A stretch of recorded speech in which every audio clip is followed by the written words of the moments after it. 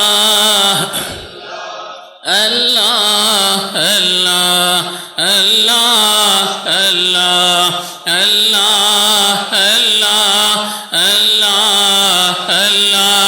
اللہ اللہ اللہ جل جلالہ 10 دفعہ درود شریف پڑھ لیں.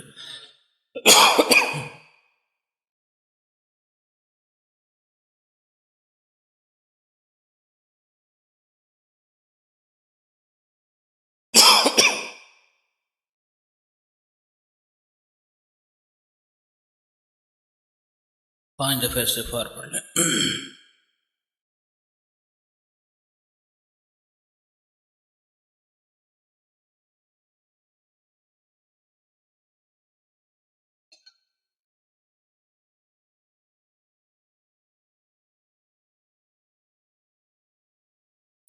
تین دفعہ سورہ اخلاص پڑھ لیں.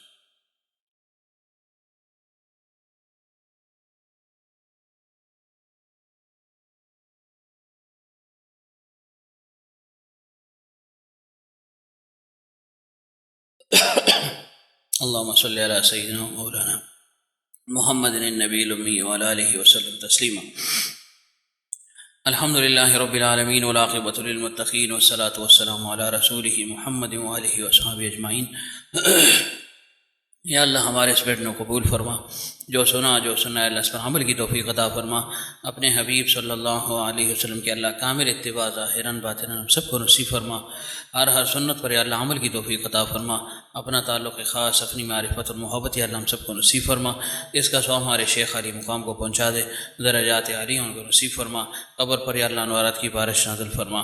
زمرہ اولیاء میں وہ مقام عطا فرما جو تیری شان کے ساتھ لائق ہے. اپنے حبیب صلی اللہ علیہ وسلم کی دائمی رفاقت اور صحبت نصیب فرما. ان کے فیضات سے ہم سب کو بہرمند فرما. ان کے فیضات دنیا میں عام اور تام فرما. دنیا کے کونے کونے تک پہنچا. ہم سب کو یا اللہ ذریعے کے طور پر استعمال فرما. یا اللہ جتنے بھی موجود ہیں یا غائب ہیں، جس کے دل میں جو بھی جائے شرعی حاجت ہے اللہ غیب کے خزائن سے اس کو پورا فرما دے. یا اللہ جو پریشان حال ہے ان کے پریشانیوں کو ختم فرما دے. جو مقروض ہیں یا اللہ قرض کی ادائیگی کی صورتیں پیدا فرما دے. یا اللہ جو بے اولاد ہیں ان کو نیک نرینہ صالح اولاد عطا فرما دے. جن کے اولاد نافرمانے اللہ ان کو فرمانبردار بنا دے. جو رشتوں کی طلب میں یا اللہ سنت کے مطابق اچھے اچھے رشتے سب کو نصیب فرما دے. یا اللہ جو بے روزگار ہیں اس کے حلال کے دروازے سب پر کھول دے. اس کے حلال ہم سب کا وسیع فرما دے. وسعت اور فراخی نصیب فرما. فقر اور تنگ دستی سے ہم سب کو محفوظ فرما دے. جتنے بھی بیمار ہیں اللہ اس محفل میں، گھروں میں، اسپتالوں میں، جہاں کہیں بھی اللہ سب کو صحت کاملہ عاجلہ دائمہ مستمرہ نصیب فرما. اس بیماری کی رحمت کو اللہ صحت کی رحمت میں بدل دے. جلد از جلد سب کو کامل اطمینان قلب اور سکون نصیب فرما. یا اللہ جتنے بھی ہمارے عزیز اقارب رشتہ دار دوست احباب پیر بھائی مسلمان دنیا سے جا چکے ہیں سب کو بخش دے. خصوصاً یہ مولانا عبدالغفور صاحب ہیں پشاور والے ہمارے دوست ہیں، ان کی والدہ صاحب فوت ہو چکی ہیں. اور ہمارے چچا تھے عبدالکریم صاحب، ڈاکٹر بشیر صاحب کے چچا تھے، ان کا وصال ہوا ہے پرسوں، وہ فوت ہوئے ہیں. اور میرے نانا جان کا غالباً سال کے لگ بھگ ہو چکے ہیں. انہوں نے بھی دعا کے لیے کہا تھا، تو ان سب کے لیے دعا فرمائی. اللہ ان سب کو بخش دے. آنے والی مناظر ان کے لیے آسان فرما. برزخی جتنی خوشیاں بندہ مومن کے لیے تو نے رکھی ہیں اللہ بتمام ہیں ان کو نصیب فرما. قبروں کے اللہ جنت کے باغیچوں میں سے ایک باغیچہ بنا دے. تاحت دن گئے اللہ قبور کو وسیع فرما دے. اللہ جتنی برزخی خوشیاں اللہ سب ان کو نصیب فرما دے. یا اللہ انہوں نے طویل یا اللہ زمانہ یا اللہ بیماری میں گزارا. یا اللہ اس کو رفع درجات اور تطہیر کا سبب بنا دے. سلسلے میں داخل تھے لالا عبدالکریم صاحب، یا اللہ حاجی صاحب رحمۃ اللہ علیہ کی پیشن کو یا اللہ ان کے حق میں سچ ثابت فرما دے. اپنے اسلاف کے ساتھ، بزرگوں کے ساتھ، اپنے والدین کے ساتھ، اپنے شیخ کے ساتھ، یا اللہ پیغمبر صلی اللہ علیہ وسلم کے ساتھ ان کی اللہ معیت اور رفاقت ان کو نصیب فرما دے. اللہ یا اللہ پھر بھی اگر انسان بطور انسان کسی قسم کی کمی کوتاہی لغزش یا اللہ عفو و درگزر کا معاملہ فرما دے. جتنے بھی یا اللہ پسماندگان ہیں سب کو صبر جمیل اور صبر تام نصیب فرما دے. ہمیں بھی یا اللہ ایک سخت سفر کی تیاری کی توفیق عطا فرما دے. یا اللہ ان دونوں خانقاہوں کو نفخ سور تک سرسبز اور شاداب رکھ. جتنے پودے اس میں لگ چکے ہیں اللہ سب سے بارہ اور درخت بنا دے. حضرت کا کامل فیض سب کو منتقل فرما. کسی کو بھی یا اللہ محروم نہ فرما۔ یا اللہ جب تک ہم زندہ ہیں دین متین پر ہم کو قائم اور دائم رکھ، اور جب دنیا سے جانے کا وقت تو لا الہ الا اللہ محمد الرسول اللہ صلی اللہ علیہ وآلہ وسلم پاک کلمہ ہماری زبانوں پر جاری فرما۔ سبحان ربک رب العزت عما یصفون وسلام علی المرسلین والحمد للہ رب العالمین برحمتک یا